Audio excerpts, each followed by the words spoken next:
Hi everyone, it's your boy Zach, and this is my review of Demolition Man. So, this is a movie everyone likes, and for some reason I have like this odd issue with it.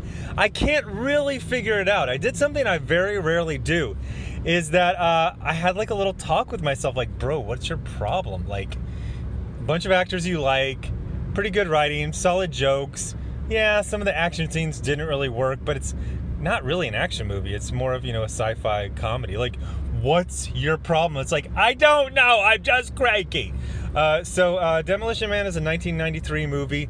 If I remember correctly, it came out around Christmas time-ish.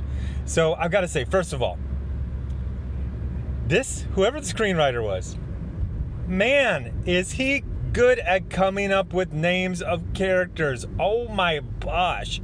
John Spartan, Simon Phoenix, Edgar Friendly, the name of a terrorist. You know how in the John Wick, like, people say is, first and last name, like, over and over, because it's just like this oddly cool name, John Wick. It's kind of a Rip Van Winkle.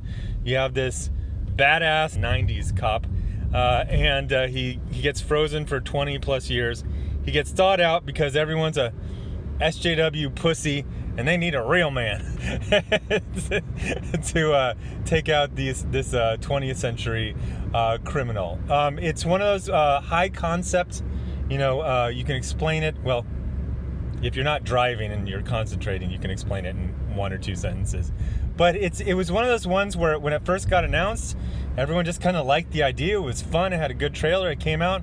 Everyone liked it. It's everyone likes it. I have a problem. I don't know. I fully admit it's my problem, and it's some petty ass shit. Like, Sandra Bullock's eyebrows are tweezed to hell, and they look super weird, and it just bothers me. She also has like a goddamn half a centimeter of like lipstick, and it's very distracting, and not even in a good way. It's just like, what is it like to talk with that much lipstick on your lip? Like, it looks insane. My main actual real major problem with it is just the action scenes. And this was kind of a trait of like these all these movies from back then.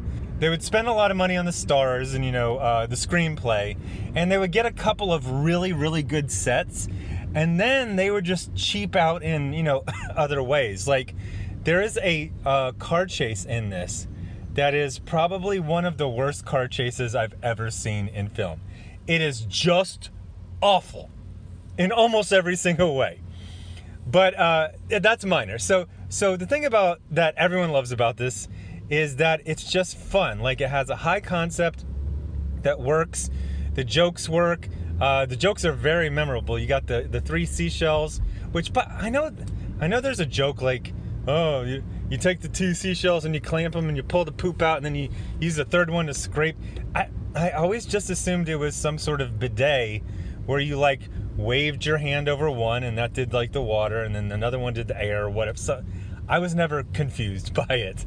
But there's also the great bit where you get fined for, what is it, the verbal morality statute, and these little printers on the wall will give you a ticket.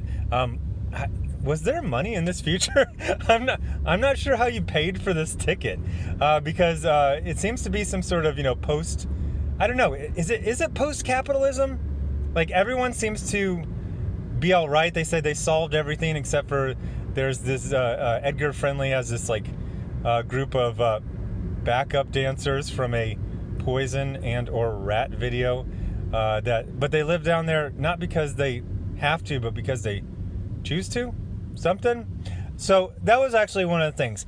It is a good concept. It's a good high concept, and you're not supposed to think about it.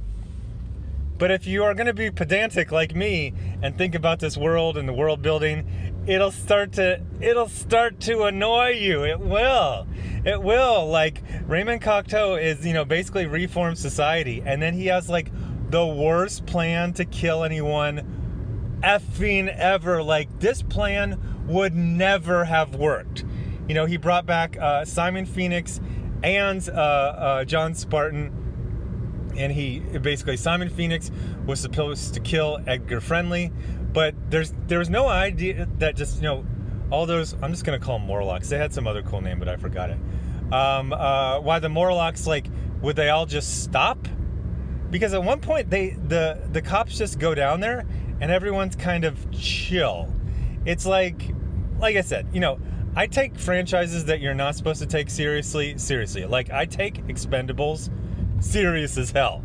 I take John Wick serious as hell. I was so butthurt in the third one where he was like kneeling down and like begging for his life and like chopping off his finger, and they're like, no, it's just like a shoot 'em up with like an actor we like, oh, so you're like all invested in the story, like emotionally? What a stupid asshole. But yeah, so it's a great villain, Simon Phoenix. Totally fun. They had all of these crazy killers in the 90s. That was the thing, you know, kind of Joker types. And it's really hard to watch 90s movies because, first of all, they're crazy in a way that no actual killer is ever crazy. They're crazy. They're not even like crazy. They're just like actors. They're just actors just needing a lot of attention.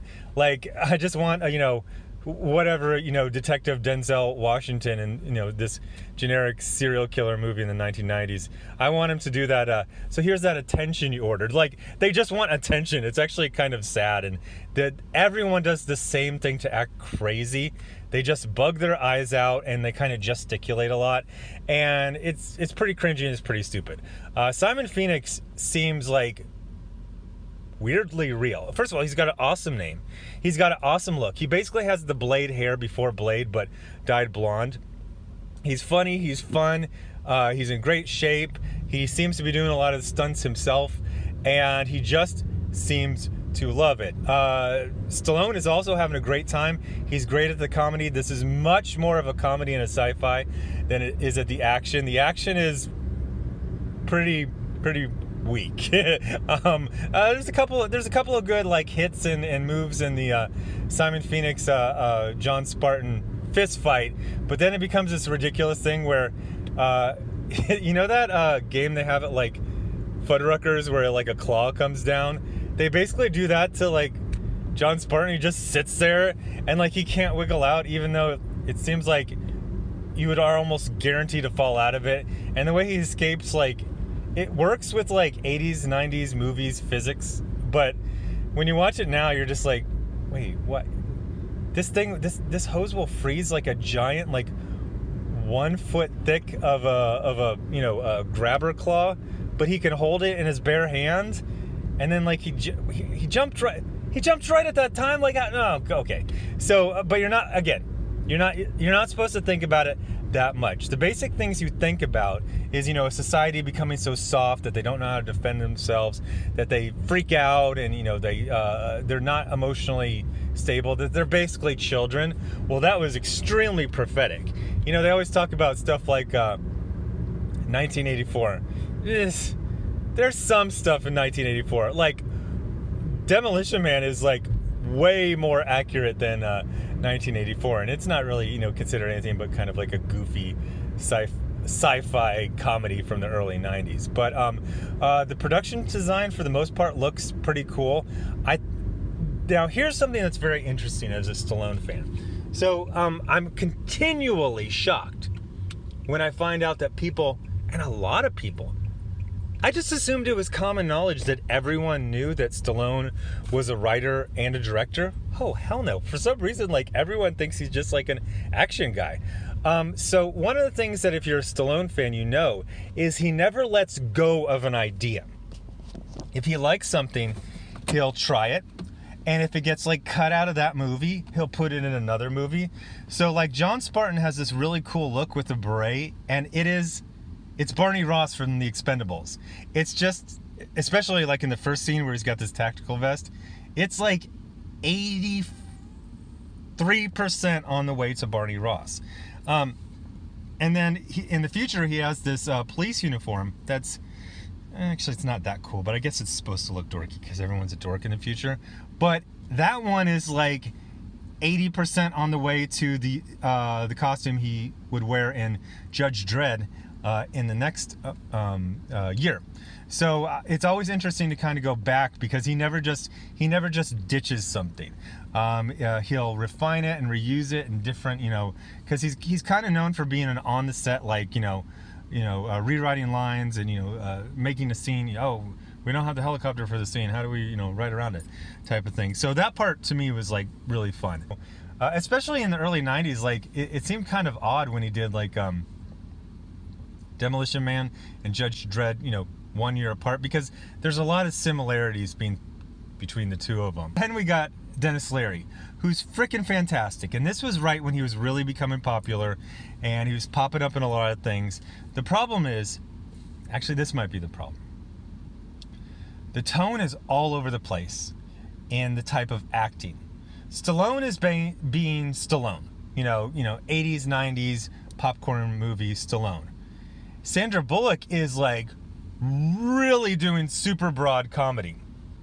Wesley Snipes, he's doing, the villain, the crazy villain, but, a very good rendition of it. And then Dennis Leary he's literally just doing Dennis Leary. It's just like, you almost think he's going to do a stand-up. And then he's got this gang of like, holy shit, like you got to see these people. Like, I was laughing so hard looking at them. They look stupid. They literally look like backup dancers from like a Janet Jackson video. And they're supposed to be like this really rough, tough gang. Like, Dennis Leary's Ed Friendly seems actually pretty chill. Like, he's a guy you can have a conversation with. So the idea that Raymond Cocteau got himself killed and destroyed his whole beautiful future society because he couldn't figure out how to deal with a fairly reasonable guy, it kind of really breaks down from right there. And again, like some of the things, it's like they got like the Museum of War and they got a bunch of guns. Hey, that's cool, but like the guns are loaded. They're loaded. Gah! Bah! Why? Why are they loaded? Like, no, and they're like all loaded. They're all loaded. And just other stuff like Simon Phoenix. Yeah, I think it was accumulation of petty ass shit that most people can get by, but I'm probably ruining all these scenes. Like, so Simon Phoenix, they say at one point he's 3 times as strong as anyone else, but then they don't really show it that much. And he tries to punch through the glass at the Museum of War, and he can't do it. And then a security guard says, what seems to be your Boggle? So he's like, he picks up the guy and throws him. But I was like, I feel like just straight kick would have had more force, and you would have like focused it and went. I feel like a man, movie, and he's got clothes. Like, he's not. I feel like the physics of that scene were not realistic. But and they also have a fun bit where when you're in cryostasis, I think they call it, they can teach you things. So they teach Simon Phoenix how to move around the future, access different networks, and then Stallone's character learns how to knit, which is it's funny. It works. It's gonna work for you. It's gonna work for everyone. I just get wrapped around stupid ass little shit. Just ignore me. So it's a great movie. If you haven't seen it in a while, go see it. If you somehow missed out on it, you're gonna have a lot of fun. So it's Demolition Man. It's out on Hulu. Yeah, it's on Hulu. Hulu has some good movies. It actually does. Anyway, so thanks for watching. Bye.